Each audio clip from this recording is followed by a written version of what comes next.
Dalawang probinsya at Taal Lake in one frame, pwede ang makuhanan sa tuktok ng isang bundok sa Nasugbu, Batangas. Makakasabay pa sa pag-akyat ang mga asong nag-ala tour guide. G tayo dyan, kasama si Ian Cruz. Golden hour above sea level at panoramic view ng Batangas, Cavite at Taal Lake. Lahat yan tanaw sa Mount Batulao.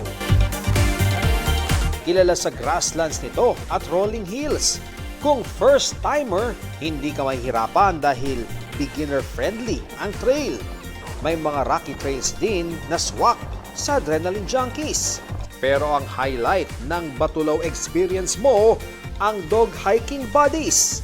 Ang cute ng aso. Hindi man sila trained dog guides, always on the go sila para samahan ka sa pag-akyat. Kapag narating na ang Batulao Peak, sure na mapapawaw ka. Mag-picture sa tuktok o kaya'y mag-tiktok.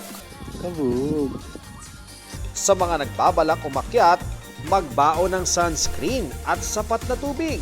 Make sure na registered rin sa jump-off point at sundin ang hiking guidelines for your safety. Ian Cruz, nagbabalita para sa GMA Integrated News.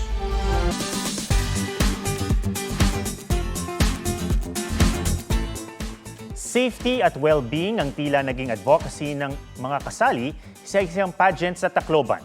At Evacuation Center ang kanilang naging entablado. Ang Miss Evacuees 2024, pusuan sa report ni Oscar Oida.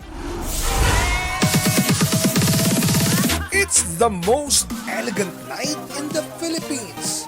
Going down in their gowns, here are the candidates. Ito ang Miss Evacuees 2024. Nagtagisa ng mga kandidatang mag-aaral ng University of the Philippines sa Tacloban.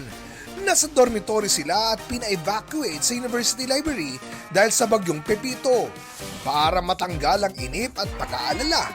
Rain, rain, glam away ang drama. Showcasing cum haute couture at curtain drape drips. Kaya nawala raw ang kanilang anxiety dahil sa eksenang talaga namang ansayate.